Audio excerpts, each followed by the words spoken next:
Cup of English podcast for Paul and Lily. Can I tell you something strange that happened to me this morning? I was in the shower and I was thinking, and I realized I was thinking in English, not translating from something else, just thinking in English directly. Welcome, everyone, to A Cup of English podcast. I'm Lily. And I'm Paul. And I told Lily this story, and she said, Paul, you are British. You have always thought in English. And I said, yes, but our listeners haven't. And this is one of the most important steps in learning any language. When you stop translating in your head and start thinking directly in English, everything changes. Your speaking gets faster, more natural, more confident. Today we talk about how to get there. Perfect for beginners. Let's go.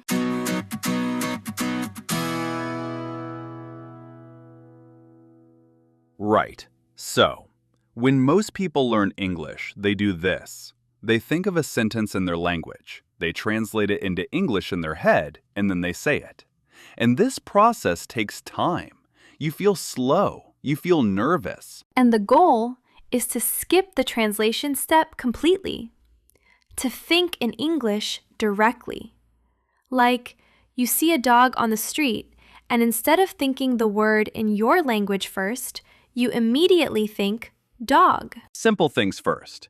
Objects, colors, actions. You don't need to think in full sentences immediately. Just one word. The word in English directly without going through your own language first. I actually did this exercise when I was learning Spanish in college.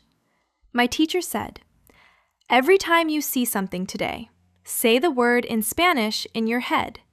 Just the word, not a sentence, just the word. And I walked around campus all day going, tree, door, coffee, chair, sky. Just narrating your surroundings. Just narrating. And by the end of the day, it was automatic. I saw a window and the word ventana just appeared in my head without me trying. This is exactly how it works with English. Start with words, then short phrases, then sentences, but the beginning is just one word at a time. Okay, first useful phrase for today. To think in English. To have thoughts directly in English without translating. I'm starting to think in English now. And to translate. To change words from one language to another. I always translate in my head first. And fluent. When you speak a language easily and naturally without thinking too hard. I want to be fluent in English. The beautiful thing is, you don't need to be fluent to start thinking in English. You start with what you know. Even if you only know 50 words, use those 50 words to think. I am hungry. I want food. This coffee is good. Simple sentences, real thoughts in English.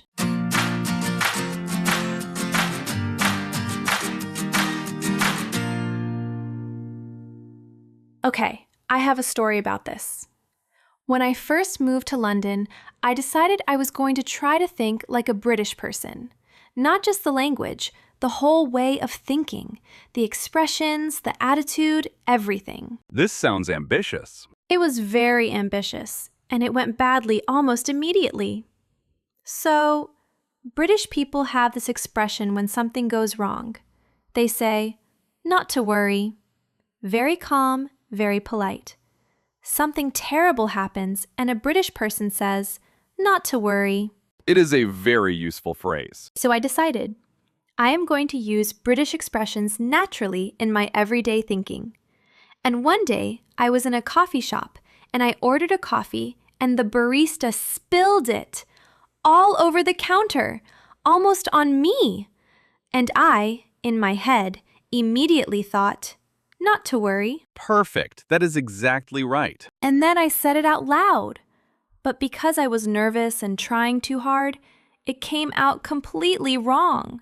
Instead of not to worry, I said, no worries, mate. which is Australian, not British, Australian. in a London coffee shop to a very British barista.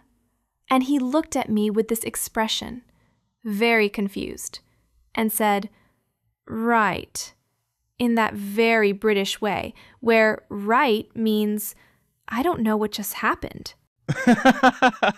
You tried to think British and accidentally became Australian. In one sentence, I traveled from America to Australia without leaving London. The barista was so confused. I wanted to explain, "I'm trying to think in English, but I mixed up my accents." But that would have made it so much worse.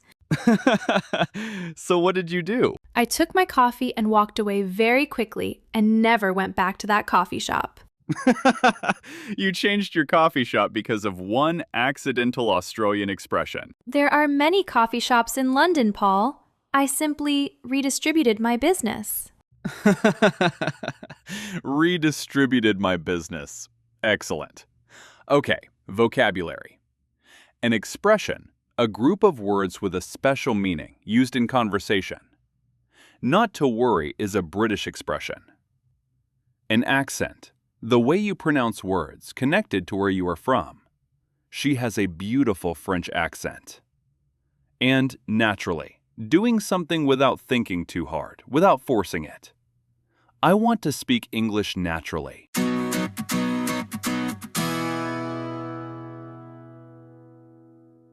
Right. The next big tip for thinking in English. Talk to yourself. In English. Out loud. This sounds crazy, but it works so well. It is not crazy at all. When you talk to yourself in English, describing what you are doing, what you are thinking, what you see, you are practicing English with zero pressure. Nobody is listening. Nobody is judging. You can make mistakes freely. When I was learning Spanish, I used to narrate my cooking in Spanish, like a cooking show, just talking to myself in the kitchen. Now I am cutting the onion. The onion is very big. I don't like cutting onions because they make me cry. A full cooking commentary for an audience of 0. For an audience of 0. But it was so useful and actually kind of fun. I started doing voices, like a real cooking show host. Please tell me more about this. I had a whole character. Very dramatic. And now we add the salt. Beautiful, magnificent, a masterpiece of cooking. A masterpiece of cooking. For scrambled eggs, Paul. I was making scrambled eggs. But in Spanish, it felt like a 5-star restaurant. This is the most wonderful study technique I have ever heard. I want everyone listening to do this right now. Go to your kitchen, make something, narrate it in English, dramatically. And now I put the kettle on. The water begins to boil. A perfect British moment. Exactly that. Okay, I have a talking to myself story. Last year, I was preparing for an important presentation, work presentation, quite serious, and I decided to practice it by saying it out loud, alone in my flat. Good technique. The problem was, I got very into it, very enthusiastic. I was walking around my flat giving this presentation to nobody, gesturing, making eye contact with my furniture.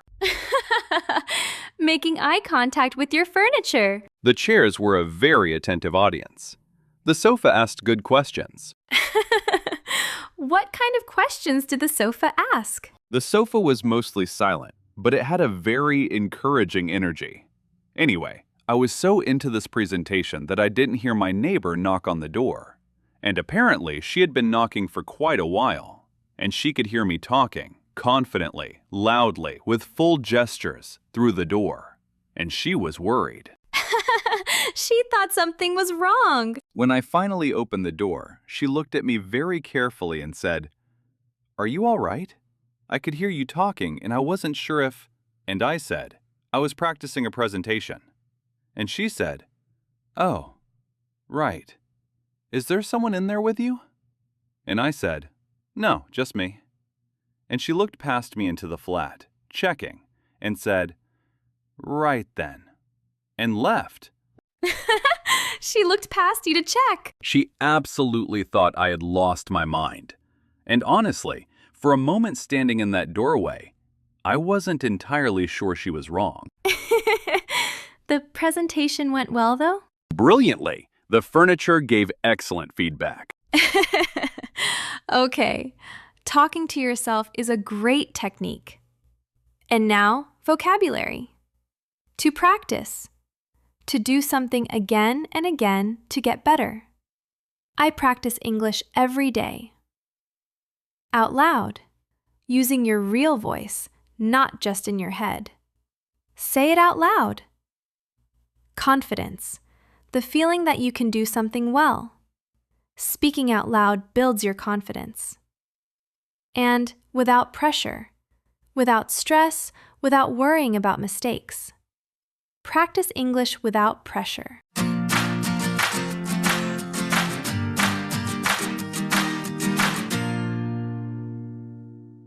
Okay, next tip. Change your phone to English. This is a simple but very powerful one. Your phone is something you look at. How many times a day? Too many times. We covered this in our phone episode. Too many times. So if your phone is in English, every notification, every app, every message, you are reading English hundreds of times every day without even trying. I told my friend Sofia. She is learning English. I told her to change her phone to English. And she did. And she called me 3 days later, completely panicking. What happened? She said, Lily, my phone updated and now I cannot find anything. All the buttons say different things. I tried to take a photo and I accidentally deleted all my contacts. She deleted her contacts. All of them, every single contact, because she pressed the wrong button, because everything was in English and she didn't know what the button said. How many contacts? She had 412 contacts. Gone. In one tap. 412 people. Vanished. And the worst part? She didn't have them saved anywhere else. She spent a whole weekend messaging people on Instagram saying, Hi, this is Sofia. I lost all my contacts. Please send me your number. A whole weekend of that. And some people didn't recognize her Instagram and thought it was a scam. One man she had known for 10 years said, How do I know this is really you? 10 years of friendship, questioned because of an English phone update. She got her contacts back eventually, but it took 3 weeks. So, change your phone to English. But maybe learn the word for delete first.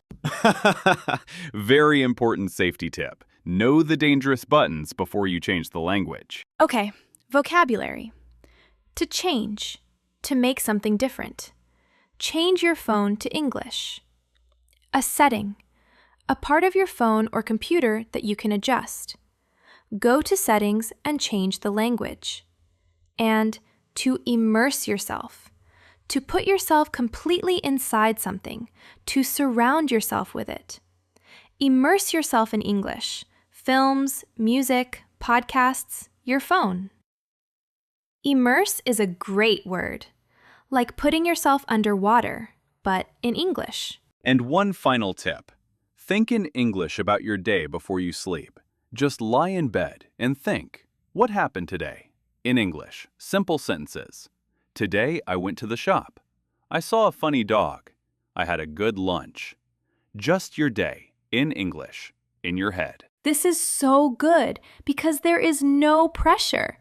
You are alone, in the dark, nobody hears you, you can make mistakes freely, and your brain practices English right before you sleep, which is actually when your brain processes and remembers things best. Science and language learning working together. Okay, last vocabulary. To review your day. To think back over what happened. Before I sleep, I review my day in English. To process, when your brain takes information and understands it deeply. Your brain processes language while you sleep. And a habit, something you do regularly without thinking. Make thinking in English a daily habit.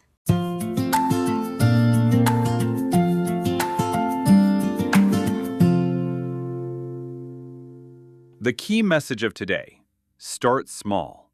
One word, then one sentence. Talk to yourself in the kitchen. Change your phone, carefully, to English. Think about your day before you sleep. Small steps every day. And be patient with yourself. Your brain is learning something completely new. It takes time. But one day, like Paul in the shower this morning, you will notice that your thoughts are just coming in English, automatically, without trying. And that day feels wonderful. It really does. Your challenge for today, right now, after this episode, say 3 sentences in English out loud to yourself. About your day, about your plans, about anything. Just 3 sentences. Start there. And tell us in the comments, do you already think in English sometimes? When does it happen? We would love to know. Subscribe to A Cup of English podcast. Free, new episodes every week. We are so grateful you are here with us. Cheerio, everyone. Bye, guys.